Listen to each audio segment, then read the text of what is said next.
Vous êtes toujours sur la radio nationale du Mali. Dans un instant, la première édition de Mali Actualité.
Vous êtes bien sur la radio nationale et vous avez fait le bon choix. Il est 7h à Consegué, la même heure à Siribalash. Et c'est l'heure de votre journal. Bonjour et bienvenue.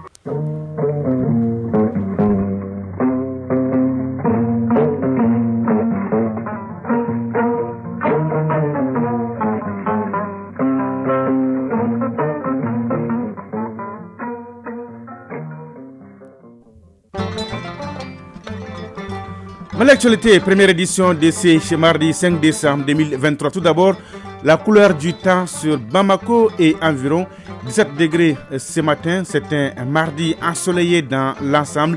Humidité 21%, du vent 11 km à l'heure et la maximale attendue est de 36 degrés.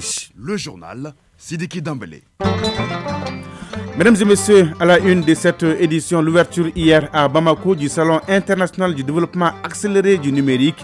3 jours pour développer des stratégies visant à assurer la souveraineté numérique et la transformation socio-économique. Nous ferons le point dès le début de ce journal.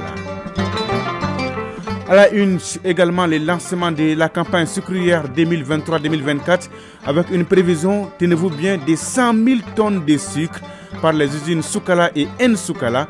Campagne lancée par le ministre de l'Industrie et du Commerce. Nous ferons le point avec Ramata Kounatish depuis Ségou.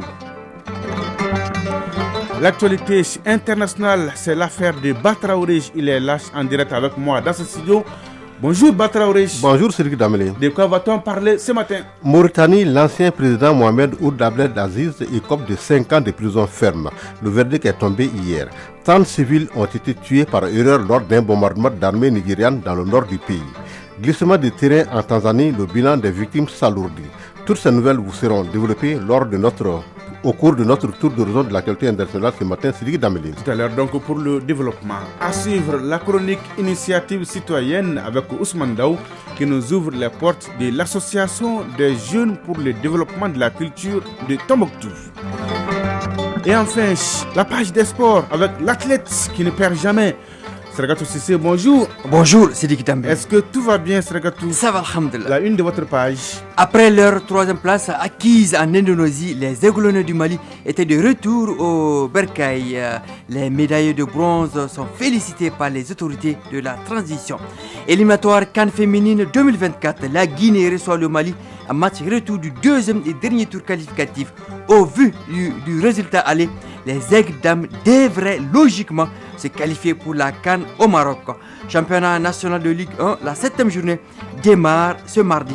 Enfin, l'insolite du jour bouclera cette page des sports. Et voilà pour le sommaire. Vous êtes prêts? Eh bien, nous aussi. Une fois de plus, bonjour et bienvenue. Lancement hier ici à Bamako du Salon international du développement accéléré du numérique, une première édition placée sous la présidence du Premier ministre Dr Choguel Kokala Maïga.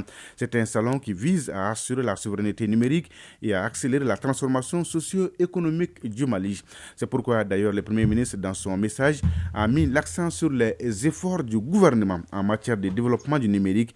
En témoigne la création d'une école dédiée à cette matière.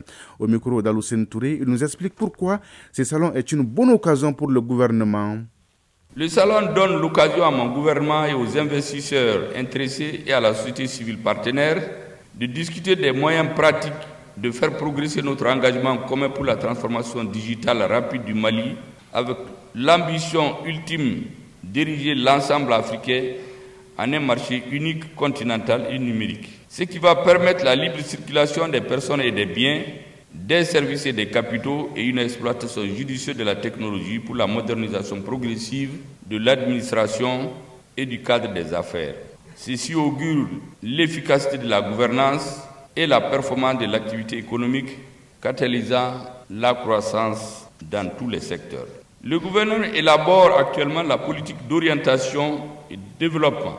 Il appartient au secteur privé de s'approprier les outils, d'assurer la mise en œuvre des services et l'exécution des projets. La participation des milieux d'affaires à ce rendez-vous est un atout de la visibilité du Mali dans l'écosystème africain du numérique. Je ne doute pas que le secteur privé malien, connu pour son dynamisme, singulièrement le Conseil national du patronat du Mali, soit conscient de son rôle moteur dans la construction de la société de l'information dans laquelle nous baignons déjà. Le patronat, me semble-t-il, doit travailler en synergie, en complémentarité avec les institutions gouvernementales qui doivent se tenir disponibles. Le salon qui se poursuit jusqu'à demain, mercredi. Le Mali, à l'instar des autres pays membres des Nations Unies, célèbre ce mardi 5 décembre la journée internationale des volontaires. Et petite question de compréhension, qui sont les volontaires ? Ils sont les premiers à agir pour sauver des vies et préserver les moyens d'existence. Occasion donc pour les ministres de la Jeunesse et des Sports chargés de l'instruction civique et de la construction citoyenne d'adresser un message à la communauté des volontaires du Mali. Voyons la quintessence de ces messages avec Ibrahim Kaoukonate. Cette journée est une opportunité pour les autorités de rendre un vibrant hommage aux volontaires et de promouvoir le volontariat. Abdul Kassim Ibrahim Fomba, ministre de la Jeunesse et des Sports, chargé de l'instruction civique et de la construction citoyenne. L'occasion est plus qu'opportune de rappeler la signification et l'importance de la Journée internationale des volontaires.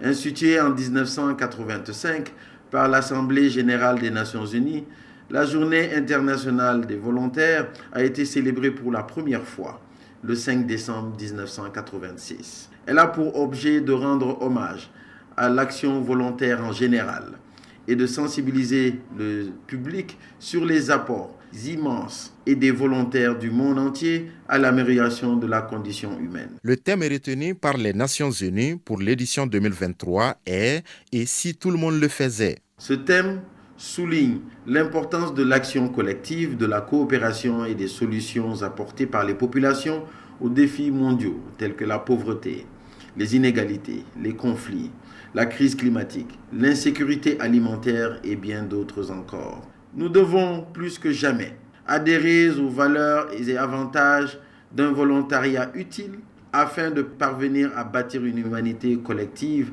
et à susciter des changements positifs pour un monde meilleur. Le volontariat est un acte d'échange, un engagement entre une structure d'accueil et un volontaire. Radio Mali à Ségou et environ 96.8 MHz en FM. Nous sommes à Ségou avec un chiffre et c'est le chiffre du jour 100 000. Oui, 100 000 tonnes de sucre pour la campagne sucrière 2023-2024. C'est la quantité de production pour les usines Soukala et N-Soukala. Le ministre de l'Industrie et du Commerce a donné le ton de cette campagne à Siribala. Visite des champs et du processus de transformation de canne à sucre à l'usine de Siribala, échange avec les responsables des deux sociétés sont entre autres temps forts de ces lancements de campagnes sucrières par le ministre Moussa Alassane Diallo en 4e région. Visite suivie par Ramata Konate et Cheikh Tangara de notre bureau régional de Ségou qui voit déjà une campagne prometteuse. La campagne sucrière 2023-2024 est prometteuse. Les sociétés Soukala et N-Soukala prévoient une production de 100 000 tonnes. Moussa Alassane Diallo, ministre de l'Industrie et du Commerce. La capacité des deux usines ne suffit pas. Les deux usines vont produire 100 000 tonnes de sucre sur un besoin annuel de 300 000 tonnes. Donc c'est le tiers qui est couvert. Ça veut dire, in fine, que nous aurons à importer 200 000 tonnes pour couvrir le gap. C'est pourquoi le chef du département de l'industrie a insisté sur l'exécution de la politique de l'État, à savoir la gestion par la prévention. Moussa Alassane Diallo. Le gouvernement va réquisitionner 25 000 tonnes sur la production de 100 000 tonnes. Ces 25 000 tonnes vont être cantonnées pour le mois de carême. Ces 25 000 tonnes seront commercialisées dans toutes les régions à travers des magasins. Une mission d'ingénieurs brésiliens de haut niveau séjournera au Mali à partir de la quinzaine du mois de janvier 2024. Cette mission a pour objet de procéder à l'évaluation de l'outil industriel, autrement dit les performances industrielles de Soukala et de N-Soukala, mais aussi de préparer un plan d'aménagement pour notre pays. Jean Ying Ning, président du conseil d'administration de Soukala et de N-Soukala. Je suis responsable de la stratégie du ministre. Je vais mettre des dispositions pour accompagner le ministre pour réaliser sa stratégie pendant le mois de carême. Nous sommes en train d'établir un plan pour répondre à la stratégie, la demande de production de sucre du ministre. Pour sa part, le Conseil national de transition entend jouer tout son rôle. Abdine Koumaré, membre du CNT. Dans le cadre du contrôle de l'action gouvernementale, le CNT est en mesure de sortir sans le ministre pour venir voir l'état d'avancement des promesses qui ont été tenues ici. Et dans ce cadre-là, nous sommes prêts à le faire. Cette cérémonie de lancement est aussi marquée par la visite des champs de sucre et la chaîne de production. Ségou Ramata Konate et Cheikh Tangara pour l'ORTM. Radio Mali à Bandiagara et environ 103.8 MHz en FM. Rendons-nous justement à Bandiagara avec un mot de sécurité avec le commandant de la zone de défense numéro 6 du secteur 4 de l'opération Maliko, le colonel Abdoulaye Traoré, qui séjourne dans la région de Bandiagara. Objectif: rassurer et inviter la population à collaborer pleinement avec les forces armées maliennes dans la lutte contre le terrorisme et l'extrémisme violent. Et ce n'est pas tout. Occasion pour lui également de s'enquérir des conditions de vie et de travail de la troupe basée dans les différentes emprises de la région. De Bandiagara, on fait le point avec Oumar Maïga, Suleiman Tersougué et nos confrères de la DIRPA. Cette visite de terrain du commandant de la zone de défense numéro 6 vise à rassurer la population de Bandiagara sur les dispositions prises pour garantir la libre circulation des personnes et leurs biens et transmettre les messages de soutien et d'encouragement de la hiérarchie militaire pour les performances enregistrées sur le théâtre des opérations. Colonel Abdoulaye Traoré, commandant de la zone de défense numéro 6 du secteur 4 de l'opération Maliko. J'ai fait un peu le tour en vue de permettre à toutes les emprises quand même de Bandiagara pouvoir être extrêmement opérationnelles. La discipline est extrêmement importante dans l'armée. Avec la discipline, on peut arriver à beaucoup de choses. Dans la dynamique actuelle de l'État malien, la cohésion entre tout le monde, non seulement entre les forces, mais les forces et les parties civiles aussi. La police, la protection civile, elles sont partie intégrante de l'armée malienne. Quant à l'exécution d'une mission militaire avec ces forces, donc cela demande une cohésion, une compréhension interne entre les différentes forces. Siri Mohamed El Béchir, gouverneur de Bandiagara. Cette mission, nous l'accueillons avec beaucoup d'espoir pour nos populations qui connaissent la région de Bandiagara qui est secouée depuis un moment donné. La visite nous réconforte à plus d'un titre parce que cela démontre que les plus hautes autorités, la hiérarchie militaire a bien compris la situation dans laquelle on se trouve. Pour le commandant du groupement de la garde nationale de Bandiagara, chef PC tactique par intérim, la présence de la hiérarchie sur le terrain rehausse le moral de la troupe et prouve à suffisance la ferme volonté de la hiérarchie à créer les meilleures conditions de travail afin de pérenniser les acquis sur le théâtre des opérations. Commandant Kelokouma Traoré, commandant du groupement de la garde nationale du Mali à Banyangara, chef PC tactique par intérim. Le moral des hommes est bon, parce que le seul problème qu'on avait, Dieu merci, le commissaire a touché à tous ces problèmes. Et là où nous sommes présentement, les hommes sont beaucoup plus requingués, il n'y a pas de problème. Que chacun à son niveau joue sa petite partition. C'est à partir de là que nous puissions avoir gain de cause. Cette visite du commandant de la zone de défense numéro 6 dans la région de Banyangara dénote de la ferme volonté des autorités de la transition et de la hiérarchie militaire à traquer les groupes armés terroristes dans leur dernier retranchement et garantir la libre circulation des personnes et de leurs biens. L'actualité, la première édition d'ici mardi 5 décembre, à suivre dans la deuxième partie, l'actualité internationale avec Batraoré. Bonjour Batraoré. Bonjour Siri Dambélé. Un ancien président en prison, ça se passe où? En Mauritanie, l'ancien président Mohamed Ould Abdel condamné à 5 ans de prison ferme, Sédiki. Tout à l'heure, donc, pour le développement. La page des sports, c'est avec Sragatou Sissi, l'athlète des jours et des nuits. Bonjour Sragatou. Bonjour Sédiki Dambélé. Page des sports bien fournie avec l'insolite à la fin. Un avant-goût déjà? Oui, le titre de meilleure butante, 2 coéquipiers et un avait bien son astuce. Stop. Tout à l'heure donc. Enfin, la chronique initiative citoyenne, nous irons à Tombouctou pour parler de l'association Sababou Bangou ou la Mar de Tombouctou. Mais l'actualité, 7h14 à Nara. En Mauritanie, l'ancien président Ould Abdelaziz condamné Batraoré à 5 ans de prison ferme. Oui, le verdict est enfin tombé. 5 ans de prison ferme contre l'ancien président mauritanien Mohamed Ould Abdelaziz. L'ancien chef de l'État en fonction de 2008 à 2019 était jugé depuis 10 mois aux côtés d'une dizaine d'autres personnalités pour, entre autres, enrichissement illicite. Le procureur avait requis 20 ans de prison ferme il y a 1 mois. Le Niger met fin à des partenariats de sécurité et de défense avec l'Union européenne. Le ministère des Affaires étrangères du Niger a annoncé hier dans un communiqué la dénonciation par l'État du Niger de l'accord entre la République du Niger et l'Union européenne relatif au statut de la mission PSDC, politique de sécurité et de défense commune de l'Union européenne au Niger et Cap Sahel, Niger, une mission civile. Le ministère a également déclaré le retrait par l'État du Niger du consentement accordé pour le déploiement d'une mission de partenariat militaire de l'Union européenne au Niger. Au Nigeria, l'armée bombarde par erreur, Batraoré, un village dans l'état de Kaduna. Oui, après avoir démenti dans un premier temps, l'armée a fini par reconnaître être à l'origine de cette frappe de drone commise par erreur sur le village de Tundumbiri dans l'état du nord-ouest du pays. Le bombardement a fait au moins 30 morts civils. Des dizaines de personnes sont actuellement à l'hôpital pour blessures selon le ministre local de l'information. Les faits se sont produits pendant une célébration religieuse. Parlons de ces glissements du terrain, Batraoré. Nous sommes en Tanzanie, le bilan monte à 57 morts. Oui, le bilan précédent annoncé dimanche soir était de 47 morts. Ce chiffre a évolué hier pour atteindre 57 personnes qui ont été tuées dans ce glissement de terrain causé par des pluies diluviennes dans le nord de la Tanzanie. Les autorités qui ont annoncé ce nouveau bilan craignent d'autres victimes. Et enfin, en Birmanie, les nouvelles autorités appellent les groupes armés insurgés à résoudre les différends politiquement. La nouvelle équipe au pouvoir a appelé hier par voie des médias les groupes insurgés des minorités ethniques qui combattent l'armée dans plusieurs régions du pays à résoudre les différends politiquement.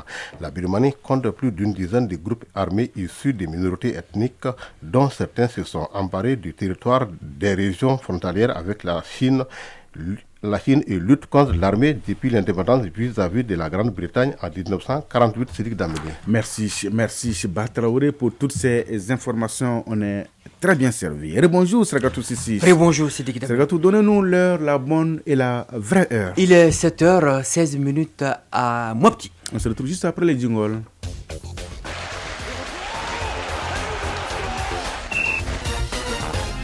Et oui, parlons d'abord de la Coupe du Monde des cadets Indonésie 2023 qui a pris fin depuis samedi dernier.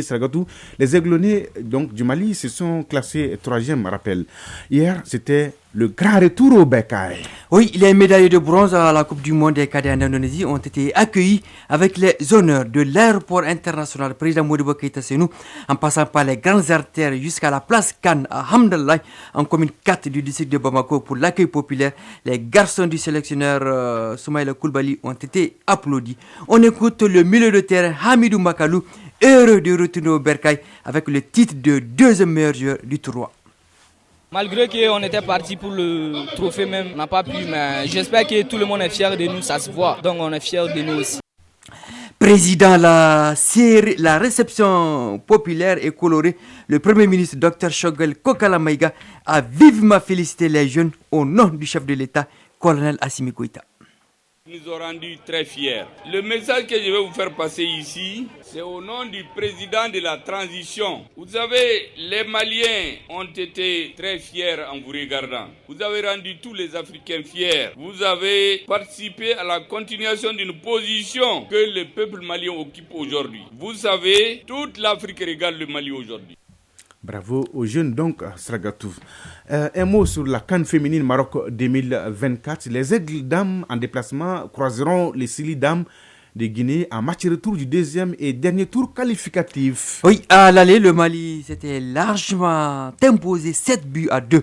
Les Aigles dames du Mali sont décidés à finir le travail en Bourg au Sénégal. Match délocalisé, il faut le rappeler. C'est qualifié pour la phase finale de la CAN féminine 2024. Guinée-Mali, coup d'envoi 16h. Notre envoyé spécial est Assa Soumaré. Elle est épaulée par Gauss Ashtouri. Ouais. Championnat national de Ligue 1, la 7e journée donne son coup d'envoi ce mardi avec 4 rencontres. Sur le terrain du stade malien de Bamako à 15h45, choc au sommet de cette 7e journée entre l'AS leader 16 points et Afrique Football Elite à feu, deuxième 11 points. Sur le terrain du Djoliba, c'est à suivre, AS Police 9e 7 points, AS Black Star de Badalabou 14e 3 points. Sur le terrain de l'ASB, AS Arsenal Talent Sportif de Koro ATS 13e 5 points et l'autre du Djoliba AC 6e 9 points. Et au stade Amarine Daoudé Segou, l'AS Bakarijan de Barawili 7e 9 points offre son hospitalité au COB 10e 7 points. La 7e journée prend fin demain mercredi avec 4 matchs dont Bing FC, stade malien de Bamako. Rendez-vous bien noté. Qu'est-ce qu'il nous reste, Ragatou? L'insolite. Ah oui, l'insolite. L'insolite du jour. Et ça se passe à l'intérieur du pays. Lors d'une finale de la Coupe Intervillage, deux joueurs, deux coéquipiers, Ragatou, se disputent les titres de meilleur buteur du tournoi. Au coup d'envoi, les deux joueurs avaient 8 buts chacun. Racontez-nous. Alors, auparavant, Sidiki Dambel, au village, l'équipe vainqueur célébrait son sacre à la faveur d'une soirée arrosée. Ah oui, bien alors, sûr. Le président du club... La fête au village. Tout à fait. Le président du club, avec 2 meilleurs buteurs dans ses rangs, avait promis à l'heureux gagnant une prime spéciale et une place VIP à la dite soirée. Ouais, c'est normal. Donc, sa table sera garnie. Arrive le jour de la finale. Et bien accompagné. Je ne saurais vous le dire. Arrive le jour de la finale. Le coup d'envoi est donné. Ouais. Le temps file. On est à la 88e minute de jeu. Wow. Toujours 0-0. Wow. Un des attaquants aux initiales AC profite d'un corner dans son propre camp pour marquer de la tête dans ses filets. Alors, le but est accordé à l'équipe adverse. Le buteur jubile. Tout à fait. Le buteur jubile pensant être meilleur buteur du tournoi. Il s'est trompé de camp. Ses partenaires, furieux après lui, le pourchassent. Il a choisi la fuite pour sauver sa peau.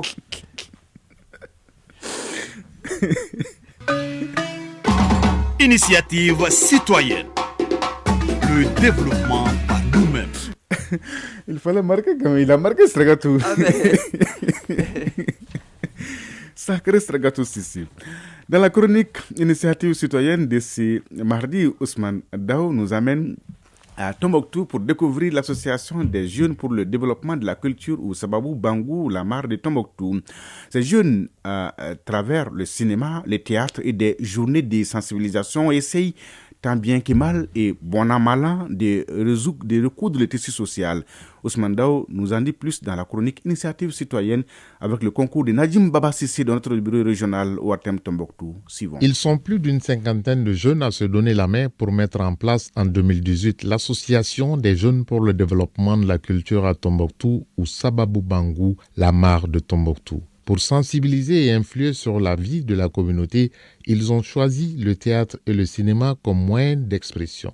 Khalil Ibrahim Andan, membre de l'association Sababou Bangou. Faire renaître le théâtre à Tombouctou et le cinéma, l'activité que nous appelons Tidji Fodame, qu'on fait chaque année, au mois de Ramadan. Pendant tout le mois, on fait des activités culturelles, les chants panégyriques, les chants danse traditionnelle, les contes. En tout cas, c'est une sensibilisation. Ça ramène Tombouctou à son d'antan. Deuxième activité, c'est le 16 jours d'activisme. Nous le faisons chaque année.